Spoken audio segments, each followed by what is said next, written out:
Jadi secara umum orang yang paling berhak menjadi imam itu adalah yang paling memahami dan mengetahui tentang hukum-hukum sholat. Dan tolak ukurnya adalah fikih. Hanya saja para ahli fikih telah menyebutkan secara urut ya tentang ini menurut beberapa mazhab.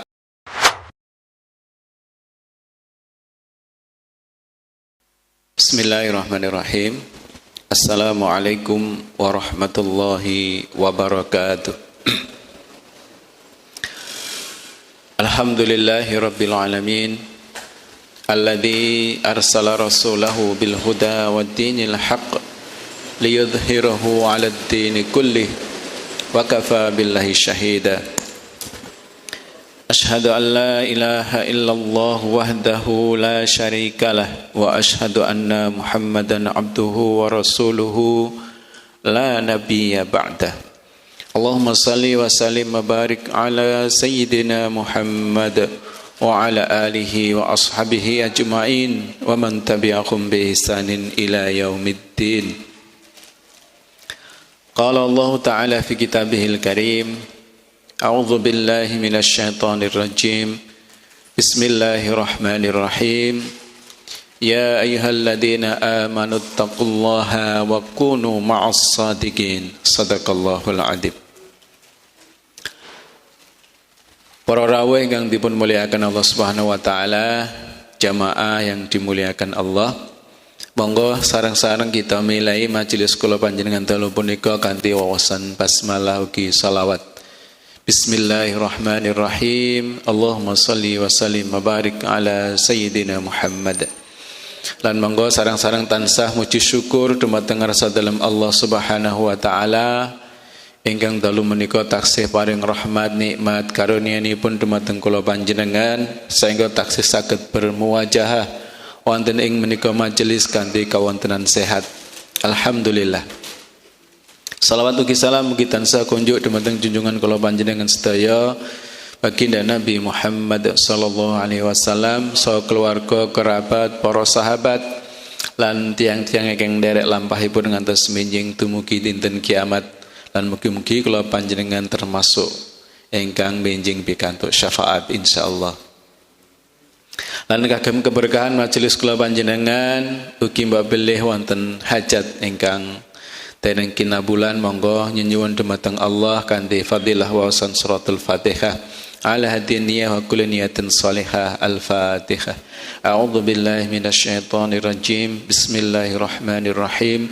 Alhamdulillahi rabbil alamin arrahmanir rahim maliki yaumiddin iyyaka na'budu wa iyyaka nasta'in ihdinas siratal mustaqim Siratal ladzina an'amta 'alaihim ghairil maghdubi 'alaihim waladdallin. Amin. Kita sampai kepada setelah kemarin syarat-syarat ya, atau secara umum syarat sah imam atau jamaah itu ada beberapa, ada 8 ya. Kemudian sekarang kepada bab orang yang paling berhak menjadi imam. Ini penting supaya kita kemudian di situasi-situasi tertentu bisa membuat keputusan ya, untuk menghindari terjadinya imam jorok. Imamnya dijorok-jorok di ngarep.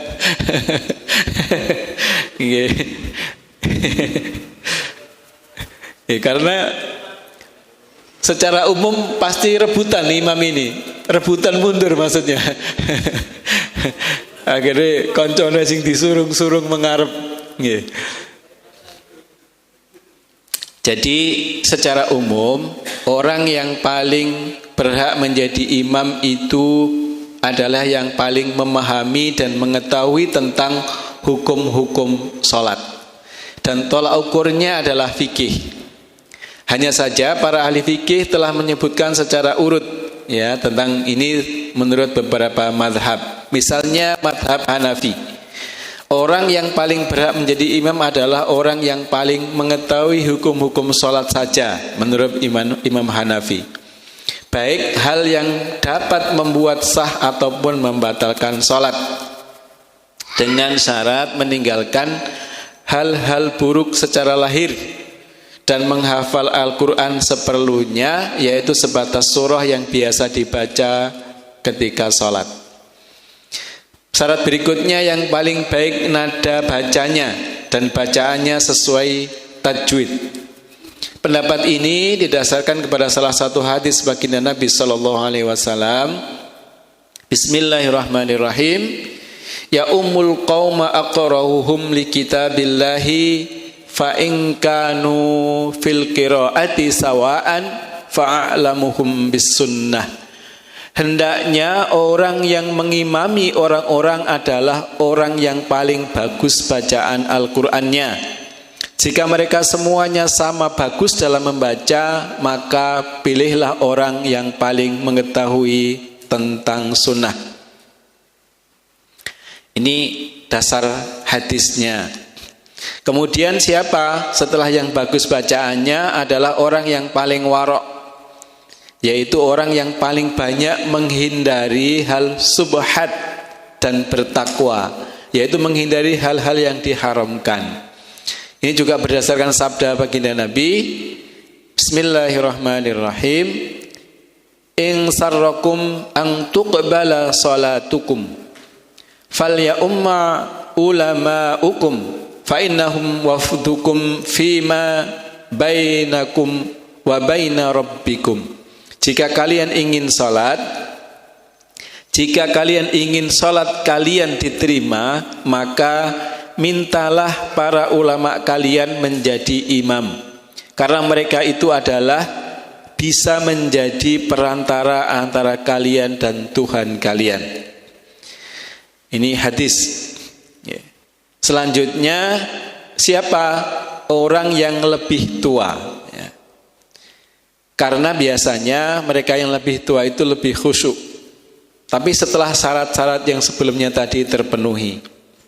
Berikutnya orang yang paling baik akhlaknya, yaitu paling baik kepada orang lain. Lalu orang yang paling bagus wajahnya. Ini wajahnya jadi pertimbangan ya Pak ternyata. Sing luwih ganteng luwih berat jadi imam ae. Yaitu orang yang paling banyak tahajudnya. Ukurannya tahajud Pak, bukan ganteng ternyata. Lalu orang yang paling mulia nasabnya.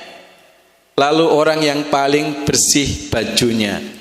Jika semua orang yang ada setara dalam keutamaannya, maka harus diundi atau dipilih oleh orang-orang. Jadi pemilihan imam ini boleh. Ada pemilihan imam. Jika di antara orang yang hadir itu ada sultan, maka sultan yang diminta maju menjadi imam. Bukan sultan sekarang ya. Sekarang yang disebut sultan itu wong sing duwite akeh. Sultan di sini maksudnya adalah penguasa, ya. Misalnya gubernur atau presiden atau bupati, itu harusnya dipilih yang paling paham tentang menjadi imam sholat tadi. Sehingga milih bupati, milih gubernur, milih presiden itu perlu pertimbangan-pertimbangan ini. Karena suatu saat mereka harus mengimami.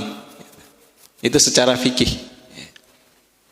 Nah, kalau setelah itu maka hakim itu yang paling berhak.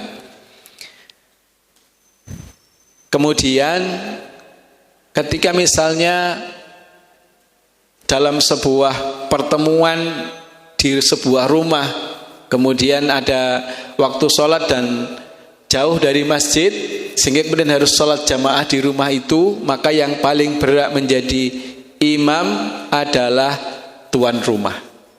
Nah, seperti itu urutan-urutannya. Bahkan menurut Imam atau madhab Hanafi ini, seorang hakim lebih didahulukan menjadi imam daripada imam masjid itu sendiri ketika hakim ini hadir di suatu masjid. Dengan demikian sultan dan hakim atau hakim harus lebih didahulukan. Sedangkan menurut mazhab Maliki disunahkan mendahulukan sultan atau wakilnya meskipun di masjid setempat memiliki imam tetap. Jadi urutan berikutnya hampir sama.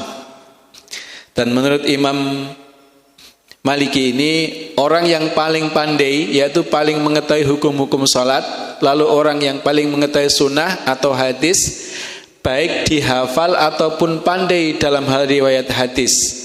Selanjutnya orang yang paling bagus bacaannya. Jadi setelah pengetahuan tadi baru kepada bacaan Al-Quran. Dan beliau menambahkan orang yang lebih banyak atau paling banyak ibadahnya, ibadah yang lain maksudnya, seperti puasa, sholat sunnah dan lain-lainnya, itu didahulukan. Kemudian menurut mazhab Asy-Syafi'i, orang yang paling berhak menjadi imam adalah pemilik di daerahnya sendiri. Berdasarkan sabda Nabi SAW, Bismillahirrahmanirrahim, la ya'ummanna ar-rajula fi sultanihi wala yaq'ud fi baitihi ala takrimatihi illa biidnih. Janganlah seseorang itu mengimami orang lain di daerahnya atau juga ketika sedang bertamu di rumahnya kecuali atas izinnya.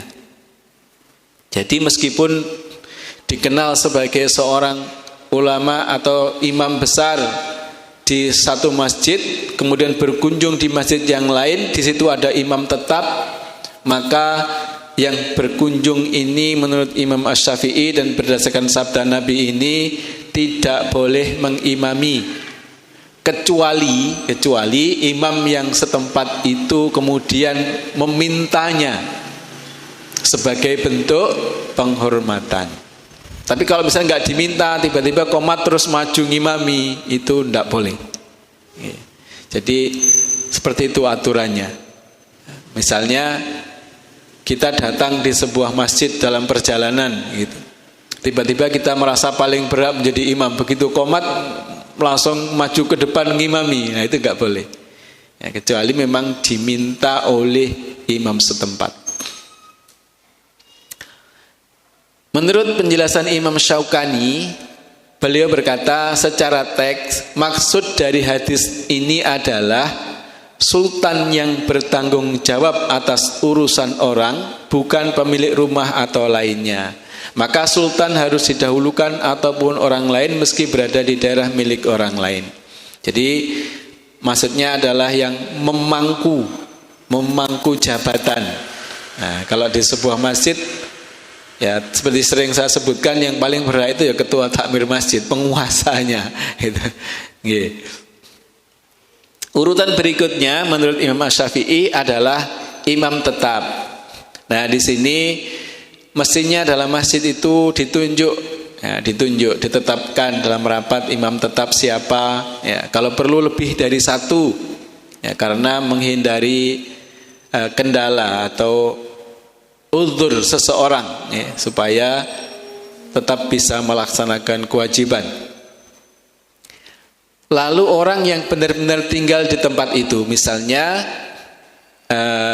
dalam suatu masjid imamnya berhalangan, maka yang paling berhak adalah orang yang betul-betul tinggal di situ menggantikan. Selanjutnya menurut Imam Asy-Syafi'i, mendahulukan orang yang lebih pandai, lebih bagus bacaannya, lebih warok, lalu orang yang lebih dahulu hijrah, lebih dahulu masuk Islam, lebih baik nasabnya, lebih baik riwayat hidupnya, lebih bersih bajunya, lebih bersih badannya, lebih baik perangainya, lalu lebih indah suaranya.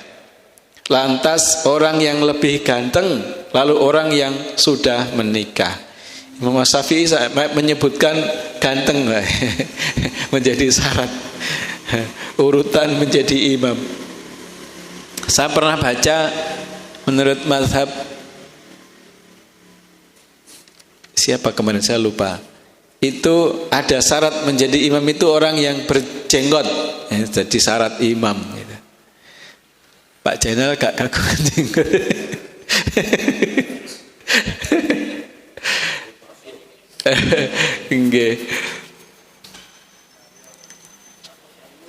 Jika semua orang yang hadir saat itu sama dalam semua hal yang telah disebutkan dan mereka masih udur-uduran, apa udur-uduran ini? Rebutan nggak mau atau rebutan mau, maka diundi di antara mereka. Orang yang lebih adil lebih berhak menjadi imam daripada orang yang fasik. Sedangkan menurut mazhab Hambali hampir sama, orang yang lebih berhak adalah yang paling bagus bacaan Al-Qur'annya dan lebih pandai. Berdasarkan hadis Abi Sa'id Al-Khudri radhiyallahu an, yang artinya jika ada 3 orang ingin sholat, maka salah satu dari mereka harus ada yang jadi imam. Orang yang paling berhak menjadi imam adalah orang yang paling bagus bacaan Al-Qur'annya. Ini berdasarkan hadis baginda Nabi. Nah, itu urut-urutan ya, urut-urutan dalam siapa yang paling berhak menjadi imam. Jadi situasi ini tentu bukan sesuatu yang tetap, sesuatu yang dinamis, karena kondisi yang kita hadapi pasti akan berubah-ubah. Apakah itu dalam sebuah masjid, dalam sebuah perjalanan, itu nanti akan berubah. Karena ketika kita perjalanan misalnya dalam rombongan, tadi disebutkan 3 orang saja itu harus sudah ditunjuk siapa imamnya, baik imam dalam perjalanan maupun imam dalam salat. Kemudian ini juga harus perlu kita bahas tentang orang yang dimakruhkan kepemimpinan salatnya dan hal-hal yang dimakruhkan ketika menjadi imam. Ini menjadi perhatian kita. Disinilah beratnya menjadi imam, jamaah yang dimuliakan oleh Allah. Karenanya banyak yang kemudian enggan itu apa nggih? Berat itu ya, berat menjadi imam. Karena memang berat. Apa yang harus ditanggung itu berat. Misalnya yang pertama, orang yang dimakruhkan kepemimpinan salatnya adalah orang fasik pintar. Orang fasik itu orang yang mudah melakukan perbuatan dosa, walaupun dia itu pinter ilmu agama ini, ngaji ini pinter, tapi mudah melakukan perbuatan dosa meski mengimami orang sesamanya. Menurut mazhab Maliki, Syafi'i dan Hambali, mereka ini makruh kepemimpinan atau imamnya. Karena orang seperti ini dianggap tidak peduli dengan agama. Mereka tahu hukum-hukum dalam agama, tetapi mereka meremehkan sehingga tetap melakukan perbuatan-perbuatan dosa.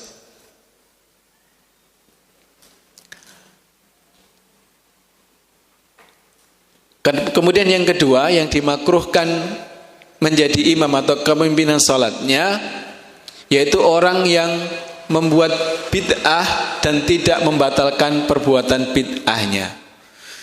Orang ini sama dengan orang fasik tadi, bahkan lebih besar dosanya atau perbuatan salahnya ya, karena bid'ah. Bid'ah di sini adalah sesuatu yang bertentangan dengan syariat yang diajarkan oleh baginda Nabi Sallallahu Alaihi Wasallam. Ya. Bukan hal yang diperselisihkan. Ya. Ada orang yang terhadap hal yang diperselisihkan itu sudah menganggap bid'ah. Karena setiap yang bid'ah itu dolalah. Setiap yang dolalah itu finnar. Setiap bid'ah itu zalim, dan setiap kezaliman itu, kesesatan itu berada di dalam neraka. Bid'ah dijelaskan misalnya oleh Gus Baha bahwa bid'ah itu adalah sesuatu yang bertentangan dengan apa yang diperintahkan oleh Allah dan diajarkan oleh baginda Nabi Sallallahu Alaihi Wasallam. Bukan yang diperselisihkan oleh para ulama. Kalau diperselisihkan ulama, imam madhab yang 4 misalnya berbeda pendapat, itu bukan bid'ah. Itu masuk dalam ranah perselisihan, bukan sesuatu yang sesat.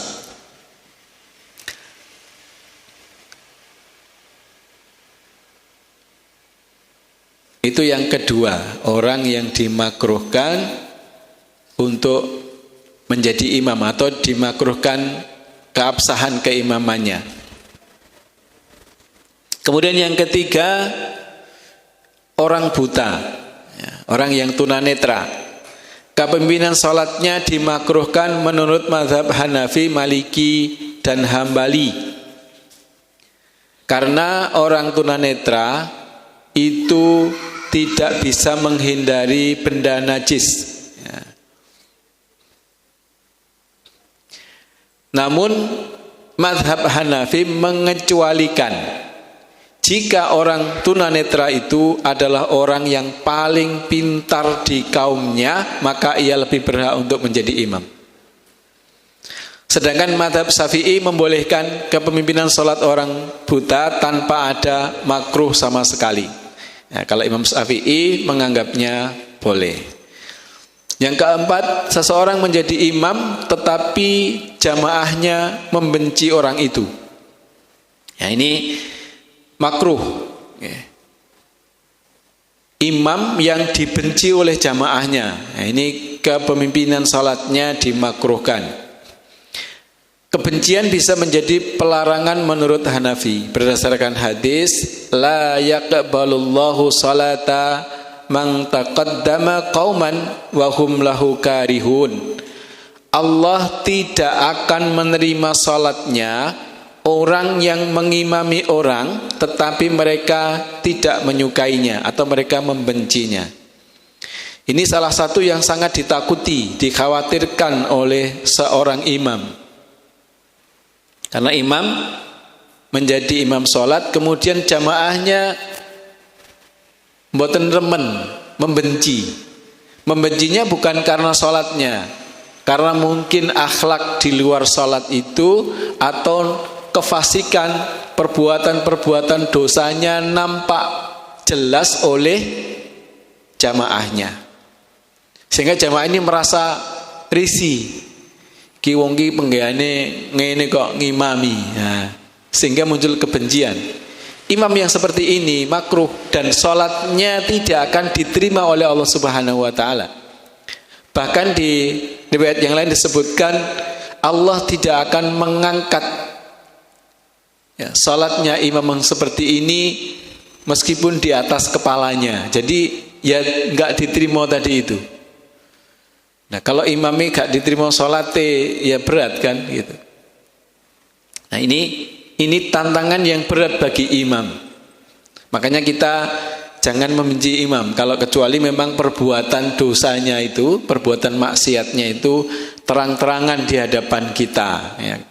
Kalau hanya masalah sholatnya kurang ini dan itu tidak boleh menimbulkan kebencian di dalam hati kita. Dadose ini penting juga untuk para makmum. Wis diimami terus gedeng imame niku ngesake imame gitu. Enggak boleh. Ini beban berat bagi imam salat. Kemudian dimakruhkan memperlama salat pada orang-orang yang berlebihan dari standar sunnah dalam membaca dan berzikir. Ketidaksukaan bisa menjadi pelarangan menurut Hanafi, ya, baik orang-orang yang setuju ataupun tidak. Imam Syafi'i dan Hambali mengecualikan untuk poin ini, bila sekelompok orang meridhoi untuk diperlama sholat, maka dianjurkan untuk diperlama, karena akan menambah kekhusyuan. Ya, tapi kalau lamanya berlebihan, itu tidak boleh. Dadosipun imam mboten pareng sholat suwi-suwi. Lantas seberapa ukuran lama itu? Gitu. Ada dalil yang dimakruhkannya memperlama sholat. Itu diantaranya hadis baginda Nabi SAW yang diriwayatkan oleh Abu Hurairah radhiyallahu an, bahwa Nabi bersabda, "Idza shalla ahadukum bin nasi fal yukhaffif." Jika seseorang di antara kalian mengimami orang, maka peringanlah. fa inna fihimud dha'ifu was-saqimu wal kabiru fa idza shalla li nafsihi falyutawil ma syaa. Karena di antara mereka ada orang lemah, orang sakit ataupun tua. Kemudian jika ia salat sendiri maka perpanjanglah sesukanya.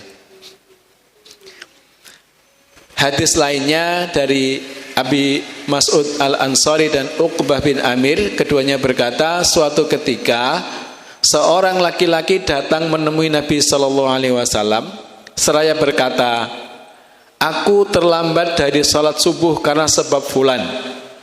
Ia terlalu memperlama kami dalam salat." Lantas Nabi sallallahu alaihi wasallam bersabda, "Ya ayuhan nas, inna minkum munaffirina fa ayyukum am bin nasi falyujiz fa inna fihimud dha'ifa wal kabira wadal hajah." Sahabatku sekalian, di antara kalian ada orang yang kerap membuat orang lain enggan mengerjakan amal agama. Karena itu, siapa saja yang mengimami orang lain, maka dipersingkatlah sholatnya. Mengingat di antara mereka ada orang yang lemah, tua, dan ada yang sedang punya keperluan mendesak. Maksudnya, dipersingkat dalam membaca tasbih, jangan terlalu panjang. Ya, misalnya, tasbih rukuknya 100 kali, ya, sujudnya 100 kali, nah itu memperlama. Kemudian membaca suratnya surah Al-Baqarah, pinten niku, rong juz seprapat atau rong juz setengah itu, sak rakaat ya. Makmume wis semaput kabeh. Nggih. Jadi bacaan-bacaan surat pilihannya misalnya Sabihisma, terus Hal Ata dan seterusnya itu masih dalam ukuran surat pendek. Nah, itu boleh dibaca. Atau ayat-ayat pilihan, batasannya sekitar ya 1 rakaat 1 halaman, itu sedengan, itu masih termasuk tergolong pendek. Kalau mau panjang ya lebih dari itu. Kemudian makruh lagi adalah imam yang menunggu orang masuk. Jadi dimakruhkan bagi imam untuk menunggu orang yang masuk. Ya.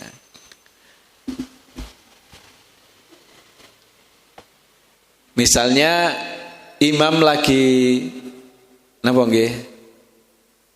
rukuk, terus kemudian mendengar ada jemaah yang masuk, buka pintu masjid gretek, nah, itu ditunggu. Imamnya memperpanjang bacaannya supaya orang yang masuk itu bisa menyusul sholat.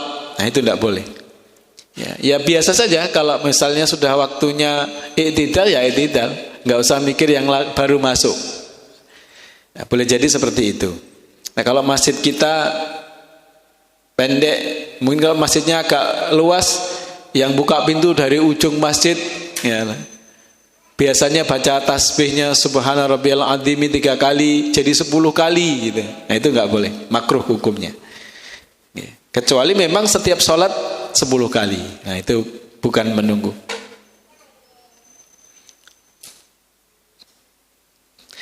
Kemudian makruh, ya, dimakruhkan bagi imam untuk melakukan berlebihan, ya, atau terlalu banyak bacaan surah yang bisa mengubah makna. Nah, itu tidak boleh. Yang lagu kemudian merusak bacaan tajwidnya, itu makruh hukumnya. Biasa saja, artinya kalaupun telah dilakukan ya lagu yang biasa dibaca.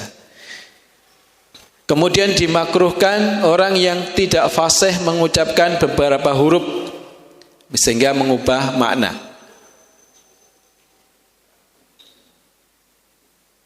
Ini yang kadang terjadi nggih, dimakruhkan jika tempat imam itu lebih tinggi dari tempat makmum. 1 hasta atau lebih. Yes, 1 hasta niku sak pinten, Pak? Sak depo ngeten nggih. Misalnya imamnya mengkrik-mengkrik itu enggak boleh. Ya. Apapun tujuannya. Nggih.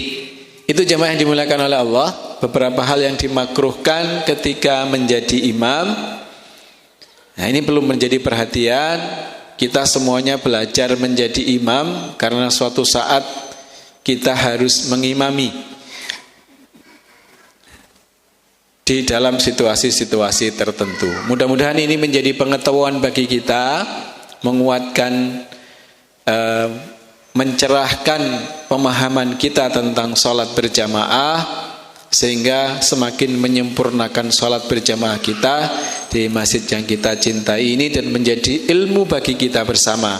Karena Allah meninggikan orang-orang yang beriman dan berilmu itu beberapa derajat.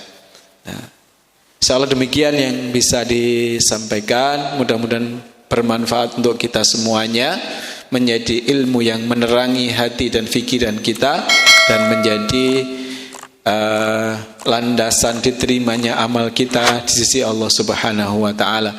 Mudah-mudahan Allah menguatkan kita bersama, menjaga iman dan takwa kita, istiqomah sampai akhir hayat kita, dan ketika kita menghadap Allah, kita menghadap dalam keadaan husnul khatimah insyaallah. Amin ya rabbal alamin.